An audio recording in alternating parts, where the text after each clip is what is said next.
Ratusan kios di pasar tradisional Ketuarjo, Purworejo, Jawa Tengah habis terbakar Jumat pagi.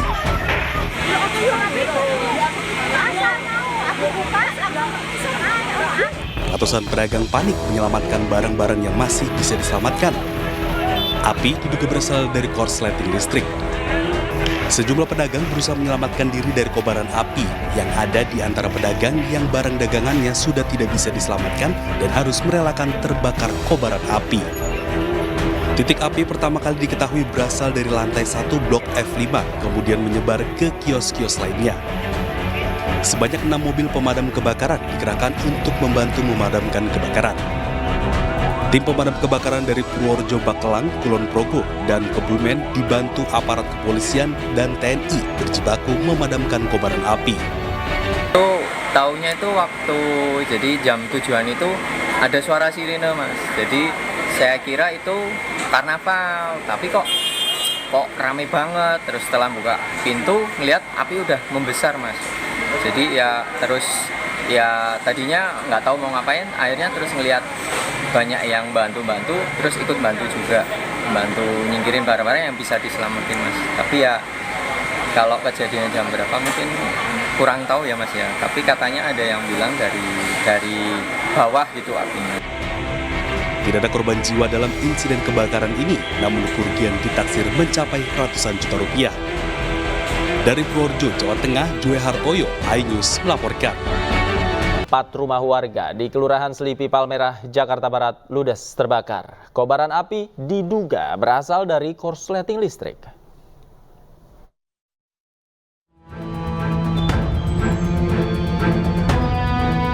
Asap pekat dan kobaran api muncul dari permukiman warga yang terbakar di Tubun 2 Kelurahan Selipi, Kecamatan Palmerah, Jakarta Barat.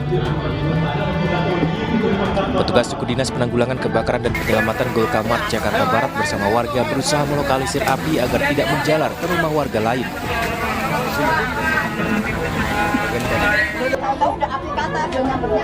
Peristiwa diawali saat warga melihat percikan api dari kabel pengantar arus listrik di salah satu rumah. Api kemudian membesar setelah menyambar barang yang mudah terbakar dan merambat ke 3 rumah kontrakan lain. Tidak ada korban dalam peristiwa ini.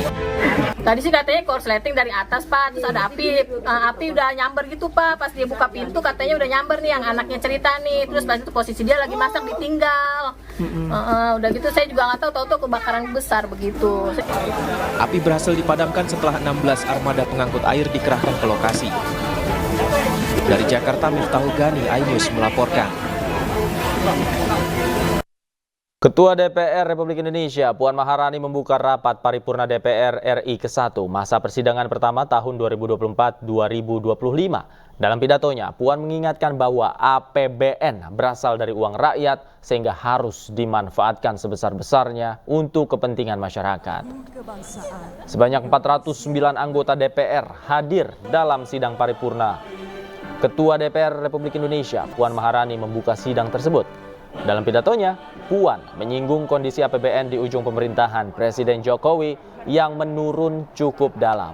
Namun, Puan tetap memberi apresiasi karena Indonesia masih bisa mempertahankan angka pertumbuhan ekonomi di angka 5%. Selain itu, Puan mengingatkan APBN berasal dari uang rakyat sehingga harus dimanfaatkan semaksimal mungkin untuk kepentingan rakyat. Lagu kebangsaan Indonesia Raya. Jangka panjang nasional tahun 2005-2025, yaitu Presiden yang sedang memerintah pada tahun terakhir pemerintahannya diwajibkan menyusun rencana kerja pemerintah untuk tahun pertama periode pemerintahan Presiden berikutnya. Presiden terpilih periode berikutnya tetap mempunyai ruang gerak yang luas untuk menyempurnakan rencana kerja pemerintah dan APBN pada tahun pertama pemerintahannya melalui mekanisme perubahan APBN atau APBNP. Tahun 2025 merupakan tahun pertama dari pemerintahan baru, sehingga pemerintahan baru tersebut memiliki program-program yang sudah harus dijalankan sejak tahun pertamanya.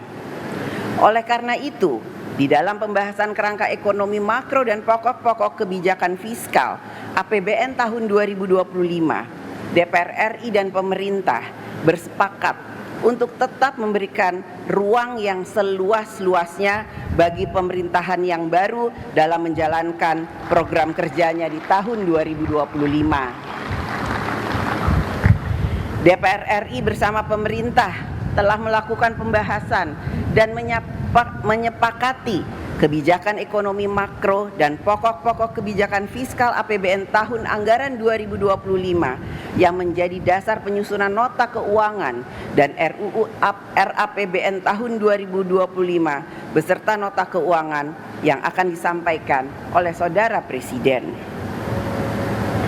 Dana APBN berasal dari uang rakyat. Oleh karena itu, belanja negara harus lebih banyak dialokasikan dan efektif dalam memudahkan rakyat dalam mendapatkan pelayanan kesehatan, pendidikan, memperoleh pemberdayaan ekonomi, membangun sarana dan prasarana dalam mendukung kegiatan ekonomi rakyat, dan lain sebagainya yang pada pokoknya adalah penerima manfaat belanja negara adalah rakyat. Dalam paparan nota keuangan RAPBN 2025 di Gedung DPR RI, Presiden Joko Widodo menyampaikan pertumbuhan ekonomi Indonesia masih di atas rata-rata. Meskipun sempat diterpa pandemi dan gejolak geopolitik, namun tingkat kemiskinan dan pengangguran menurun. Yang menimbulkan banyak bencana. Alhamdulillah, walau diterpa banyak tantangan dan ketidakpastian, kondisi politik dan ekonomi kita tetap stabil, bahkan mampu tumbuh secara berkelanjutan. Pertumbuhan ekonomi Indonesia selalu terjaga di kisaran 5%, lebih tinggi dibandingkan rata-rata pertumbuhan global yang sebesar 3,4%. Penambahan tenaga kerja baru sebanyak 21,3 juta pada periode 2015 hingga 2024. Rasio utang kita juga menjadi salah satu yang paling rendah di antara kelompok negara-negara G20 dan ASEAN.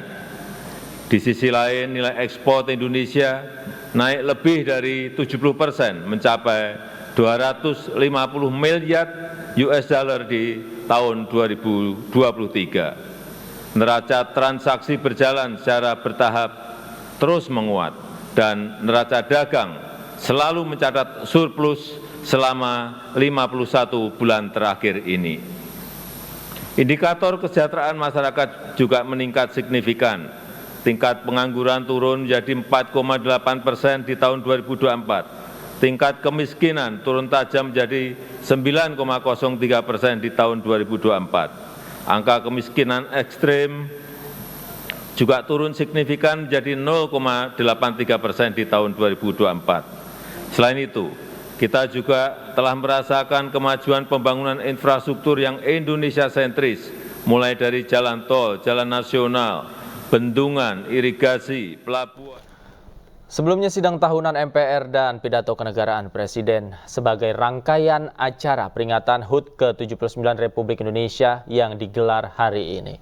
Presiden Jokowi tiba di Komplek Parlemen Senayan sekitar pukul 8:56 waktu Indonesia Barat. Dalam sidang tahunan kali ini, Presiden kembali mengenakan pakaian adat, yakni adat Betawi berwarna hitam dilengkapi peci hitam. Sementara Ibu Negara Iriana Joko Widodo memakai kebaya panjang broken white yang dipadukan dengan kain dengan warna yang senada. Hadir pula Wakil Presiden Ma'ruf Amin yang memakai pakaian adat Palembang lengkap dengan beskap atau jas berwarna hitam dan kain songket. Sementara Ibu Wapres Wuri Ma'ruf Amin memakai pakaian adat Betawi berwarna hijau yang dipadukan dengan kain. Sebanyak 528 dari 711 anggota parlemen yang terdiri dari MPR, DPR RI, dan DPD menghadiri sidang tahunan MPR 2024. Pemirsa, dalam sidang MPR tahun ini sejumlah pantun dilontarkan Ketua Umum MPR Republik Indonesia Bambang Susatyo. Salah satunya adalah tentang kota kosong di gelaran Pilkada 2024. Terbang kumbang bersama kumbang hingga pidahan pohon beringin yang rindang. Para calon menteri tak perlu bimbang. Berbaik-baiklah ke presiden sekarang dan yang akan datang. Burung merpati terbang di atas sawah, purnama datang dari negeri sebelah. koalisi calon kepala daerah masih bisa berubah. Kotak kosong jangan sampai membuat kita Presiden Joko Widodo sampaikan pidato kenegaraan terakhir jelang masa jabatannya. Dalam sidang tahunan, Presiden Jokowi juga menyampaikan laporan kinerja lembaga-lembaga kenegaraan.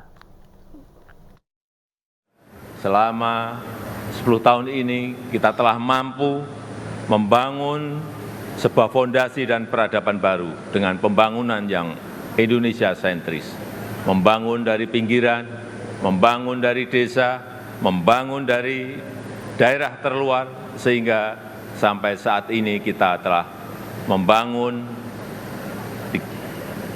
366.000 km jalan desa, 1,9 juta meter jembatan desa, 2.700 km jalan tol baru, 6.000 km jalan nasional, 50 pelabuhan dan bandara baru, serta 43 bendungan baru dan 1,1 juta hektar jaringan irigasi baru.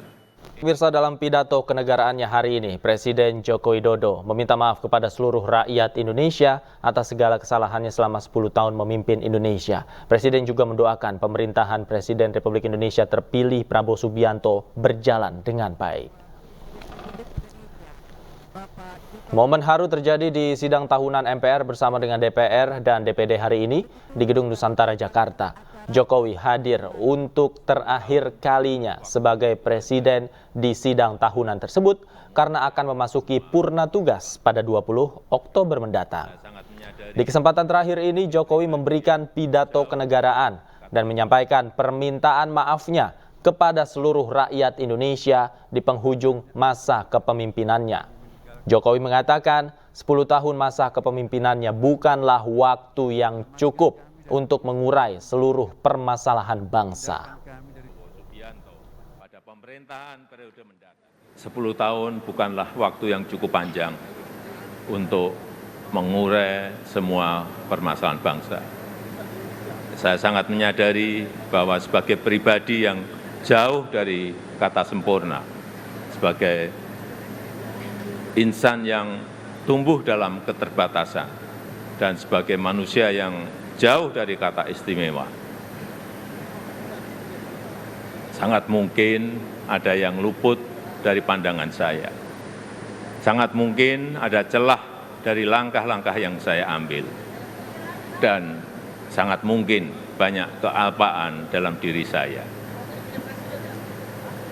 Oleh sebab itu, di penghujung masa jabatan ini, izinkan saya menyampaikan suara nurani terdalam kepada Bapak, Ibu, dan saudara-saudara sebangsa setanah air, kepada seluruh rakyat Indonesia, tidak terkecuali satupun.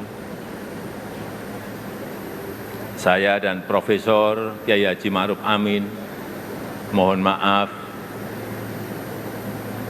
maaf untuk setiap hati yang mungkin kecewa, untuk setiap harapan yang mungkin belum bisa terwujud, untuk setiap cita-cita yang mungkin belum bisa tergapai. Sekali lagi kami mohon maaf. Kami mohon maaf. Dan untuk membahas informasi selengkapnya, kami telah terhubung dengan tenaga ahli utama Kantor Staf Presiden Johannes Joko dan pakar politik Universitas Al-Azhar Ujang Komarudin. Selamat sore, Pak Johannes. Pak Ujang. Selamat sore, Pak Davi. Selamat sore, Pak Ujang. Selamat sore, Bapak-Bapak. Saya ke Pak Johannes terlebih dahulu. Pak Johannes, latar belakang ketika Presiden menyampaikan permohonan maaf dalam pidatonya, ini seperti apa sebenarnya? Iya, pidato ini kan dilaksanakan di pidato kenegaraan 16 Agustus 2024 yang sebenarnya ini adalah momen rutin Presiden sebagai kepala negara menyampaikan pidato capaian kinerja dan bagaimana pesan-pesan kebangsaan kepada bangsa ini. Tetapi pada pidato 2024 ini kan menjadi sesuatu yang istimewa karena ini adalah tahun terakhir beliau untuk bisa memimpin bangsa ini di tahun terakhir ini begitu, Mas. Nah, dalam ini jadi pidato hari ini itu bukan hanya pidato 1 tahun, tetapi pidato bercerita tentang perjalanan 10 tahun. Nah, apa yang melatar belakangi ya tentu dari apa yang sudah beliau lakukan selama 10 tahun, Bapak Presiden Jokowi itu melihat bahwa segala hal sudah coba beliau lakukan begitu. Bahwa dalam banyak hal yang beliau lakukan itu tentu sangat jelas sekali beliau menyampaikan tentu ada pihak-pihak yang mungkin dikecewakan, ada pihak-pihak yang mungkin tidak tercapai impiannya, kemudian ada pihak-pihak yang mungkin tidak sesuai dengan apa yang diputuskan ya, dan ini akhirnya menjadi sesuatu yang ya hal yang membuat hubungan menjadi tidak sinkron gitu, tidak baik ya. Beliau sebagai wujud ya Mas, wujud kesadaran beliau sebagai manusia itu pada level kesadaran tertingginya. Kalau manusia itu level kesadaran tertinggi itu bisa melakukan introspeksi dan melakukan otokritik untuk dirinya sendiri, dan inilah yang dilakukan oleh Bapak Presiden. Jadi kalau saya melihat apa yang disampaikan Bapak Presiden itu sebenarnya sebuah catatan reflektif beliau begitu dari perjalanan, bahwa dari gesturnya, dari wajahnya yang tadi muncul begitu. Anda Mas Davi kan melihat tadi ada sedikit jeda waktu beliau menahan itu, kami yang sehari-hari dengan beliau mengerti begitu itu kami tahu bahwa ini ada satu perasaan emosional yang coba beliau tahan begitu dalam mengungkapkan permintaan maaf, dan ini adalah satu contoh teladan sebuah adab etika kepemimpinan, karena seorang pemimpin bagaimanapun usaha sekeras apapun pada titik tertentu tentu ada hal-hal yang memang tidak bisa memenuhi semua pihak ya. Satu hal ujung dari ini adalah beliau menyampaikan permintaan maaf. Dan permintaan maaf itu diucapkan bukan hanya sekali pada pidato kali ini. Catatan kami beliau menyampaikan 4 kali begitu, Mas. Jadi ini bukan sekedar ucapan tentang rasionalitas gitu, tapi ini ucapan tentang sebuah rasa dari seorang pemimpin, karena bagaimanapun di awal pidato tadi beliau menyampaikan energi yang beliau miliki. Pak Presiden punya energi, ini adalah energi itu adalah energi rakyat Indonesia begitu. Baik, saya ke Kang Ujang. Kang Ujang, dari perspektif Anda, siapa yang pihak-pihak yang dimaksud dikecewakan dalam permintaan maaf Presiden Joko Widodo, Kang Ujang? Ya, kalau saya sih melihat karena secara umum menyebut seluruh rakyat Indonesia, ya artinya mungkin ada masyarakat yang masih miskin, yang belum dientaskan kemiskinannya, masyarakat yang taraf hidupnya belum baik gitu ya, belum meningkat kesejahteraannya. Ada juga masyarakat yang katakanlah masih banyak yang belum sekolah ataupun dalam konteks pendidikannya masih ketinggal, mungkin juga belum terperhatikan gitu. Jadi bidang-bidang katakanlah yang menjadi hajat hidup masyarakat Indonesia, misalkan seperti kesehatan, pendidikan dan ekonomi, menurut saya itu yang menjadi penting dalam konteks pertimbangan reflektif ya dari seorang Presiden Pak Jokowi.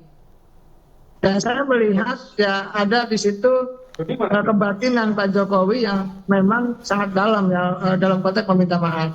Dan saya melihatnya yaitu namanya juga manusia, tentu ada kesalahan. Seorang presiden dimanapun ada plus minusnya, ada kurang lebihnya gitu ya. Tentu kekurangannya ya harus diperbaiki oleh pemerintahan yang baru. Ya kesalahannya tadi ya harus dimaafkan. Karena dalam konteks apapun seorang politisi, termasuk seorang presiden, ya itu bukanlah malaikat. Banyak kesalahan-kesalahan, kekurangan-kekurangan, minus-minus, bolong-bolong dalam konteks bisa membangun bangsa ini. Ya saya melihat ya tentu ya ada prestasi yang dibangun, misalkan jalan tol, Pak Jokowi menyinggung, dan itu kita layak berbangga ya dari Trans Jawa, gitu ya, di Sumatera, di Kalimantan, di mana itu kita menikmati itu. Tapi memang juga tidak terlepas dari kekurangan-kekurangan yang tentu dalam konteks pembangunan bangsa masih belum dilakukan oleh Pak Jokowi. Ya salah satu misalkan IKN juga harus dilanjutkan oleh pemerintahan yang baru gitu. Lalu yang saya nilai ya, terkait dengan persoalan revolusi mental, itu juga menjadi penting bagaimana refleksi kita sebagai anak bangsa gitu ya, banyak kerusakan mental yang terjadi di Republik ini di anak-anak muda gitu. Lalu juga bagaimana refleksi dalam konteks ketenaga kerjaan kurang lebih 9 hingga 10 juta milenial Indonesia menganggur. Ini kan harus menjadi bahan evaluasi bersama bahwa sejatinya kekurangan-kekurangan yang dimiliki oleh pemerintah Pak Jokowi ya, oleh Pak Presiden ya tentu harus dilihat sebagai sesuatu yang objektif bahwa itulah kekurangan manusia. Sehebat apapun manusia pasti akan ada bolong-bolong itu dan tidak bisa menyenangkan semua pihak. Tetapi yang menjadi catatan saya, semua pemerintahan gitu ya, dimanapun termasuk di Indonesia, ada indikator-indikator yang bisa kita nilai. Gitu. Ada ukuran-ukuran yang bisa kita lihat gitu. Ini kan biar rakyat yang menilai itu, biar rakyat yang bisa membuktikan apakah memang Pak Jokowi seorang presiden yang dianggap berhasil atau tidak, tentu rakyat yang punya penilaian itu. Dan ini terbuka dalam konteks kita sebagai negara demokrasi. Ya sebagai rakyat Indonesia yang punya kebebasan untuk bisa menilai siapapun gitu ya. Dalam konteks itu kita ya senang ketika Pak Jokowi mengatakan permohonan maaf kepada seluruh rakyat Indonesia gitu. Kalau saya sih mengatakannya semua pihak ya, bukan hanya kepada mohon maaf lawan politik tidak, tetapi juga kepada semua rakyat Indonesia yang memang Pak Jokowi akan selesai di tanggal 20 Oktober. Tentu ini menjadi sebuah momentum yang baik, yang positif ya di ujung masa jabatan Pak Jokowi menjelang landing di 20 Oktober nanti. Baik Pak Johannes, artinya semua pihak ini termasuk di dalamnya lawan-lawan politik, katakanlah begitu karena tahun ini tahun politik. Kemudian juga pihak-pihak yang merasa kecewa ini juga masuk di dalam permintaan maaf Pak Jokowi begitu ya? Iya betul apa yang disampaikan Pak Ujang tadi, saya sangat setuju dan saya yakin batin perasaan yang dirasakan oleh Pak Presiden adalah batin untuk meminta maaf kepada seluruh masyarakat Indonesia. Kepada masyarakat Indonesia yang mungkin sebagian ada orang-orang yang terlupakan tidak bisa mendapatkan kartu Indonesia Pintar Plus. Ada masyarakat Indonesia yang mungkin karena kealfaan sistem pemerintahan ini dalam kepemimpinan beliau, ada yang sebagian tidak bisa merasakan BPJS kesehatan, kemudian ada sebagian masyarakat Indonesia yang ya sekali lagi menjadi karena dampak dari pembangunan mungkin ada hal-hal yang secara keadilan dirasakan belum adil. Pada titik itulah dengan segala kerendahan hati kami merasakan sekali batin Bapak Presiden dengan emosionalnya meminta maaf itu, Mas. Karena sejatinya menurut kami inilah seharusnya adab dan budaya kepemimpinan kita ke depan adalah seperti itu. Bekerja secara maksimal, kemudian melakukan refleksi, koreksi, kemudian perbaikan. Refleksi, koreksi, perbaikan. Inilah yang harus sama-sama kita jaga dari batin ini. Bahwa misalnya ada lawan politik atau orang yang berbeda pandangan politik lalu tidak setuju dengan apa yang disampaikan oleh Pak Presiden.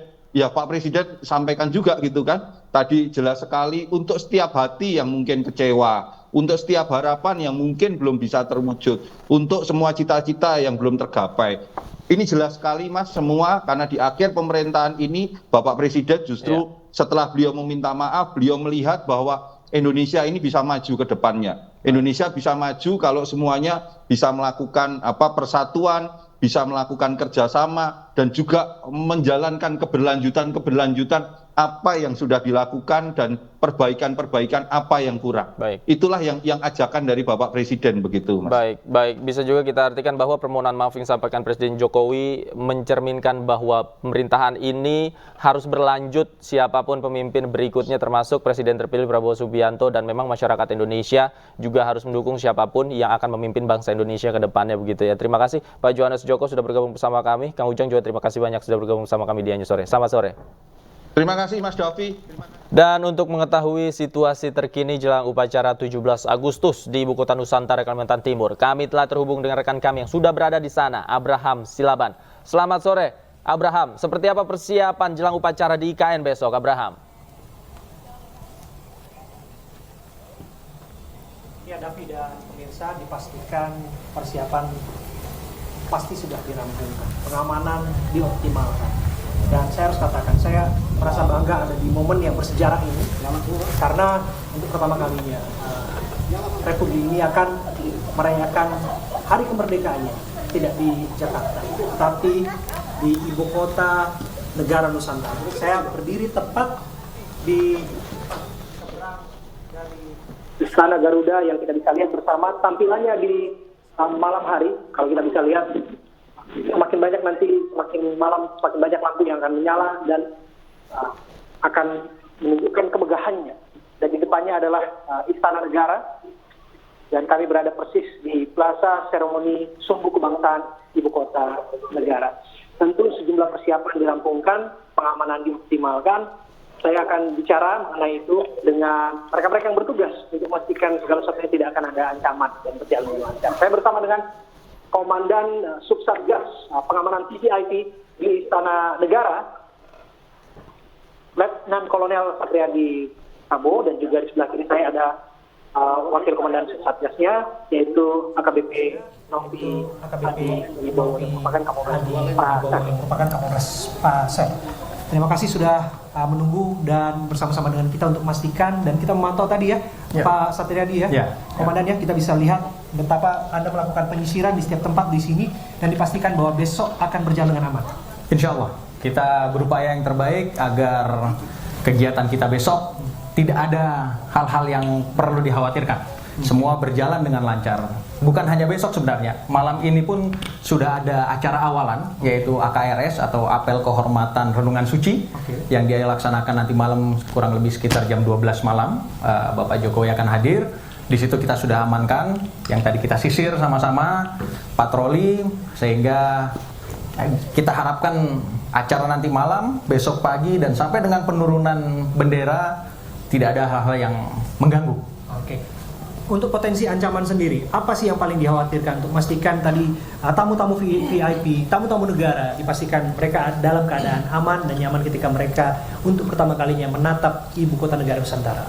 Memang kalau kita membaca situasi ya di sekitar wilayah, tentunya kita tidak pernah lengah. Kita harus tahu apa yang akan menjadi potensi tadi, yang menjadi potensi ancaman. Memang kemarin kita geladikan atau kita latihkan adalah menghadapi bagaimana apabila terjadi unjuk rasa atau demonstrasi. Yang kedua juga kalau memang terjadi aksi anarkis dan terorisme juga kita antisipasi. Tapi tentunya hal-hal yang tadi disampaikan sudah kita laksanakan kegiatan pengamanan baik secara represif maupun preventif. Tentunya represif terakhir. Preventif satuan-satuan di luar tentunya pemerintah daerah, kepolisian, TNI beserta intelijen juga sudah melaksanakan gelar operasinya sendiri. Untuk akses ke tempat ini kita ketahui terbatas tentu saja. Banyak juga yang merasa kecewa dan sebagainya. Tapi penting diingatkan kembali bahwa kita pun sebagai media di sini kan dapat akses khusus untuk bisa masuk ke sini dan tidak sembarang media yang bisa masuk ke sini. Begitupun kemudian tamu undangan yang hadir menyaksikan upacara kemerdekaan di tempat ini. Apa yang ingin Anda sampaikan kepada para undangan yang akan hadir di tempat ini? Tentunya tempat ini bukan tempat yang biasa ya, sehingga kita harus bisa menunjukkan bagaimana menjadi warga negara yang dewasa, menjaga kebersihan, menjaga keamanan, ketertiban, dan tentunya besok itu yang hadir bukan hanya sekedar Bapak RI 1 dengan para pejabat kita, tetapi juga ada undangan para duta besar, tamu negara dan lain sebagainya. Tunjukkan bahwa kita merupakan masyarakat IKN yang dewasa dan siap menyongsong masa depan dengan Nusantara yang baru, Indonesia maju. Luar biasa. Itu dari Letnan Kolonel Satriadi Wibowo, dan saya ke Pak Kapolres Pasar yang merupakan wakil Komandan Subsatgasnya di sini.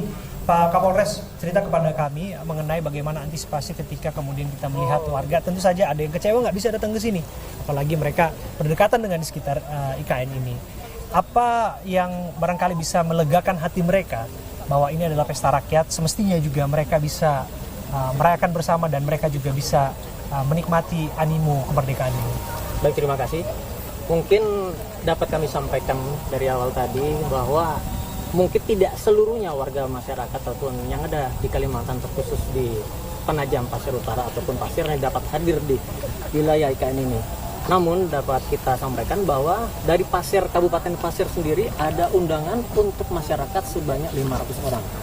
500 orang untuk menyaksikan untuk kegiatan kenaikan bendera serta penurunan besok.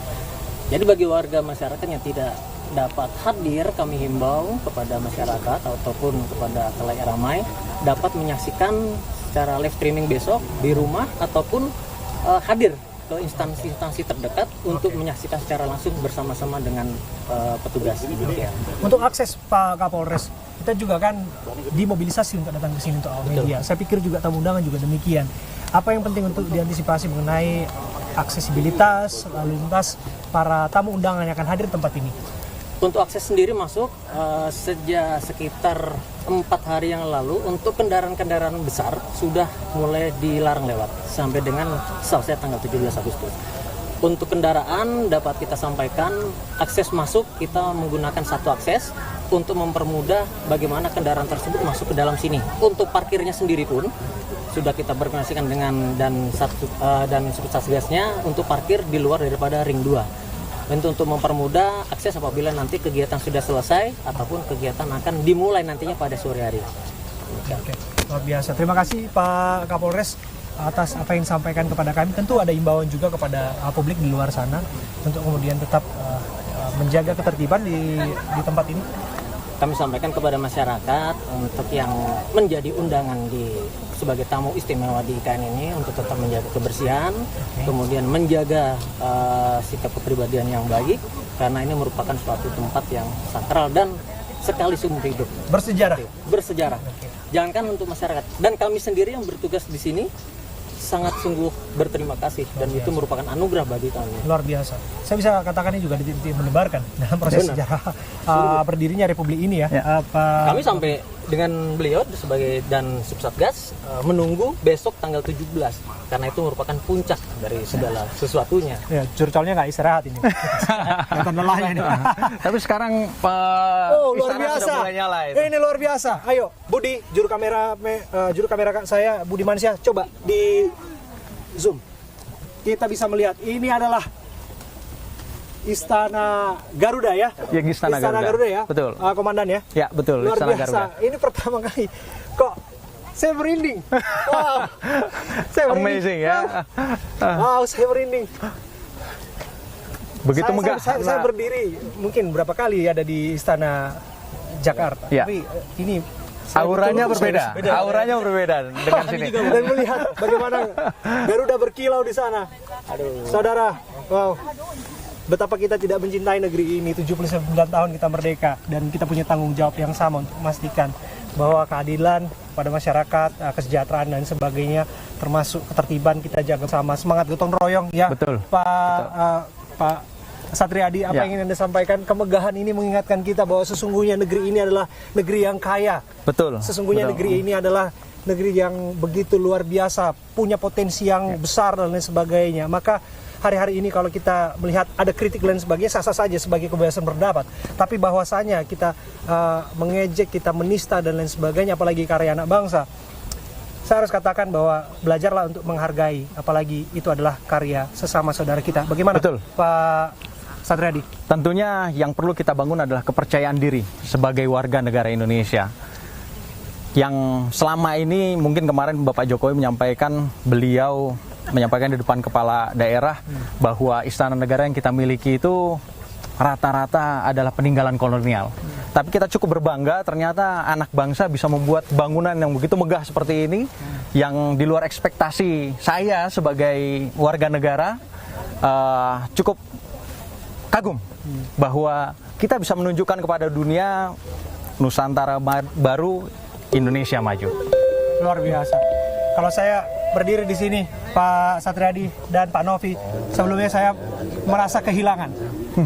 Saya menginjakkan kaki saya bersama dengan sepatu saya di sini, dan saya bisa merasakan kebanggaan yang begitu luar biasa. Kita akan melihat Istana Garuda menyala dan mengobarkan rasa cinta tanah air di tempat ini. Saya bisa melihat juga publik juga, kita melihat para pengunjung yang datang di sini juga mengabadikan foto bersama ya. Betul. Tentu ini menjadi momen yang sangat berharga ke depannya, akan diceritakan kepada anak cucu mereka. Betul. Pastinya. Karena bagaimanapun bahwa ini akan cerita di masa depan.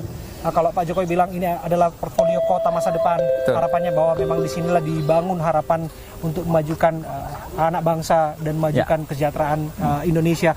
Tapi barangkali untuk foto-foto seperti ini ada code of conduct nggak? Ada pedoman nggak? Ada saran-saran supaya kemudian tahu juga aturan? Sebenarnya secara umum tidak dibatasi kalau di luar istana. Hanya di dalam istana memang ada pembatasan-pembatasan.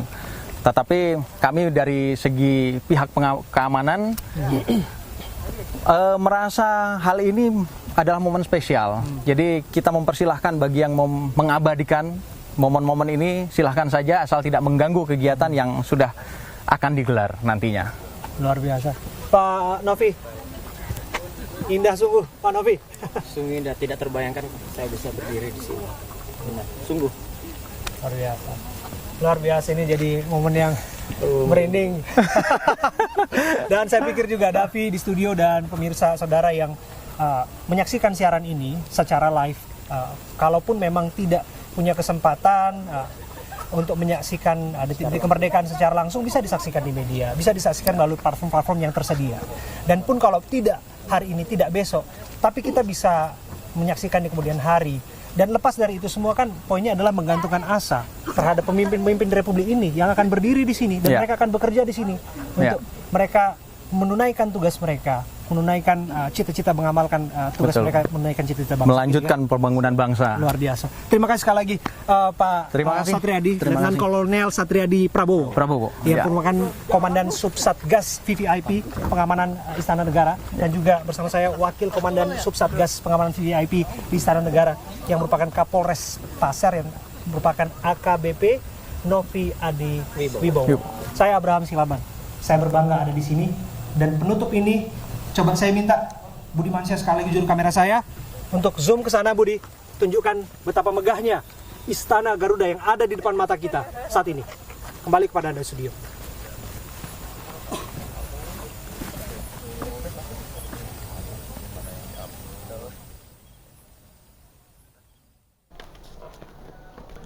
Baik, kita beralih ke informasi lain. Pemirsa, PT MNC Asset Management mengajak mahasiswa di Jawa Timur, khususnya kota Surabaya, untuk cerdas berinvestasi. Pemahaman tentang keuangan dan investasi dinilai penting diketahui sejak dini.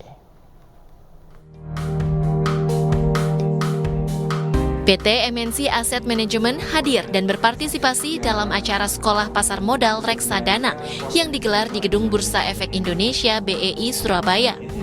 Dalam event ini, PT MNC Asset Management mengajak mahasiswa Jawa Timur, khususnya kota Surabaya, untuk cerdas berinvestasi. Pemahaman tentang keuangan dan investasi ini penting agar mahasiswa tidak terjebak dalam investasi ilegal. Kami selalu aktif untuk ikut serta dalam sosialisasi seperti ini, karena memang kondisi pasar modal atau kondisi investasi di kita itu kan juga marak adanya investasi bodong gitu yang sangat meresahkan. Teman-teman yang dipersiapkan untuk menjadi seorang investor itu, yang pertama adalah kita tahu tujuan kita dulu ya, karena kebanyakan masyarakat di Indonesia atau para investor pemula itu belum tahu apa yang mereka butuhkan. Sekolah Pasar Modal Reksadana ini membidik kaula muda untuk belajar investasi. Dari Surabaya, Jawa Timur, Nur Syafei, iNews melaporkan. Kita ke informasi lainnya. Pemirsa, pencalonan Anies di Pilgub Jakarta berada di ujung tanduk. Partai Nasdem memastikan batal mengusung Anies Baswedan di Pilgub Jakarta. Sementara PKB dan PKS memberikan sinyal untuk menarik dukungannya.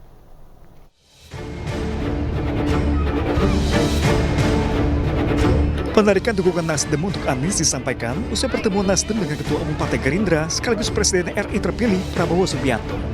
Dalam pernyataannya, Ketua Partai Nasdem sampaikan saat ini bukan saatnya Anies maju di Pilgub Jakarta. Mundurnya Partai Nasdem tidak membuat Anies gentar. Namun juru bicara Anies meminta partai-partai yang ada menunjukkan konsistensinya. Keputusan ini tentunya sudah dipertimbangkan dengan baik. Kami hanya mengharapkan agar ketua parpol menunjukkan konsistensi dan keteladanan dalam berpolitik. Tidak hanya Nasdem, PKB pun belum memastikan dukungannya. Meski DPW PKB menyatakan dukungannya untuk Anies, namun PKB pusat belum memberikan keputusannya. Ya, kita tunggu aja, Des Pilkada sedang bekerja.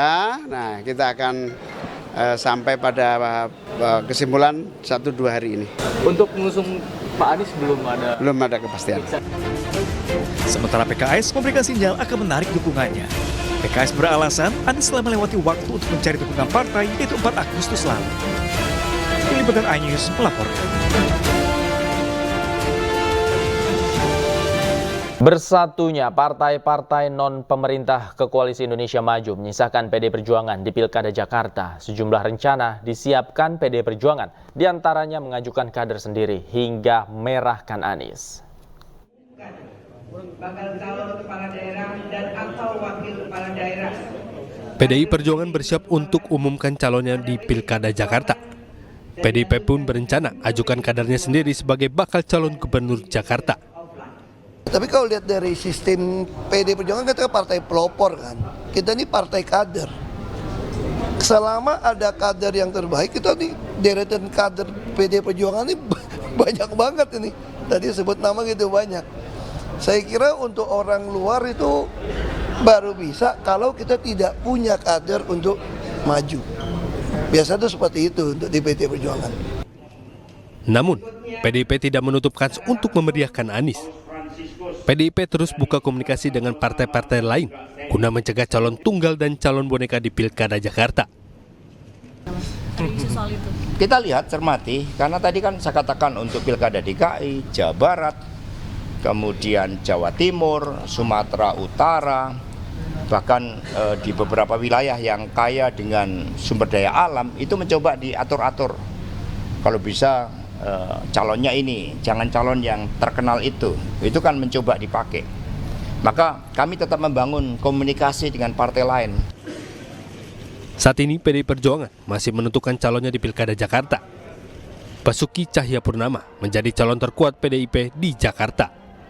Namun PDIP tidak bisa mengusung calonnya sendiri karena kursi yang mereka miliki hanya 15 kursi. Sementara minimum kursi DPRD adalah 22 kursi. Tim Liputan iNews melaporkan. Sementara itu pemirsa, calon independen Dharma Pongrekun dan Kun Wardana lolos verifikasi faktual untuk maju dalam Pilgub Jakarta 2024. Keduanya membantah maju sebagai calon boneka dalam gelaran Pilkada Jakarta.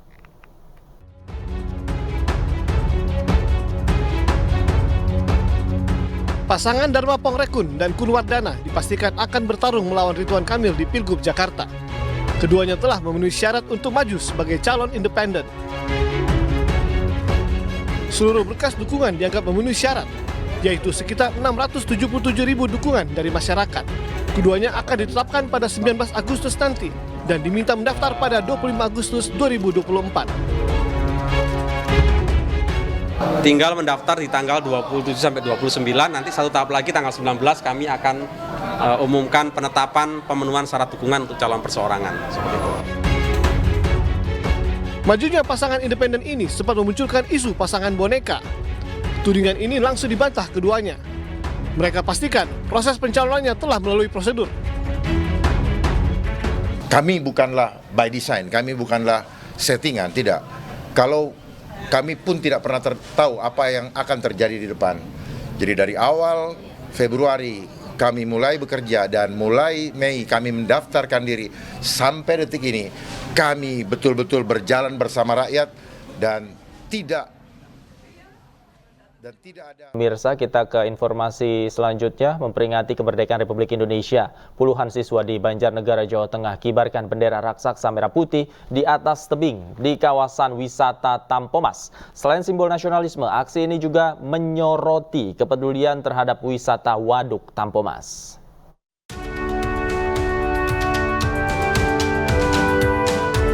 Puluhan anggota pencinta alam wawasan Wiyata Mandala Palasmala dari SMA Negeri 1 Bawang, Banjarnegara membentangkan bendera merah putih raksasa berukuran 4x45 meter di objek wisata Tampomas, Desa Gentansari, Kecamatan Pagedongan, Kabupaten Banjarnegara, Jawa Tengah. Bendera merah putih raksasa ini berkibar di penghujung senja Banjarnegara yang diikuti dengan senyum semangat dari para siswa. Lantaran aksi ini tidaklah mudah karena harus menaiki batu terjal berketinggian kurang lebih 30 meter. Dengan semangat juang, para siswa ini berhasil mengibarkan bendera memperingati Hari Kemerdekaan. Hari Kemerdekaan memperingati. Ngapain ini? Membentangkan bendera merah putih. Gimana nih kesan-kesannya? Seru, asik, terus menantang soalnya di tebing. Lagi memperingati Hari Kemerdekaan Indonesia. Oh, dengan cara apa Mbak ini Mbak? Itu membentangkan bendera merah putih di tebing. Oh, gimana Mbak rasanya tadi Mbak? Asik, seru, menantang, juga deg-degan. Tidak hanya itu, aksi ini juga meningkatkan kesadaran masyarakat pentingnya menjaga kelestarian, jadi ajang promosi wisata efektif memperkenalkan keindahan alam Waduk Tampomas. Dari Banjarnegara, Jawa Tengah, Nurdin Ozi, iNews melaporkan. Sementara itu pemirsa, Menteri Koordinator Bidang Pembangunan Manusia dan Kebudayaan atau PMK Muhadjir Effendi buka suara terkait kasus ini. Muhadjir menyebut sikap senioritas dalam organisasi profesi tetap dibutuhkan, namun pelaksanaannya harus tetap mempertimbangkan norma dan etika profesi. Kalau menurut saya semua organisasi profesi, semua pekerjaan profesional itu pasti menghendaki adanya struktur hierarki senioritas itu, karena misalnya fakultas kedokteran itu profesi dokter itu tidak bisa dihindari, karena misalnya nanti untuk uji kompetensi itu harus dilakukan oleh dokter senior. Disitulah senioritas pasti berlaku. Cuman memang harus ada etika, ada norma yang betul-betul ditegakkan di dalam profesi-profesi itu, termasuk kedokteran. Pemirsa, selebgram dan artis Angela Lee ditahan karena melakukan tindakan dugaan penipuan atau penggelapan yang merugikan korban hingga mencapai 3,2 miliar rupiah. Terkuak aksi penggelapan dilakukan karena sang artis terlilit utang.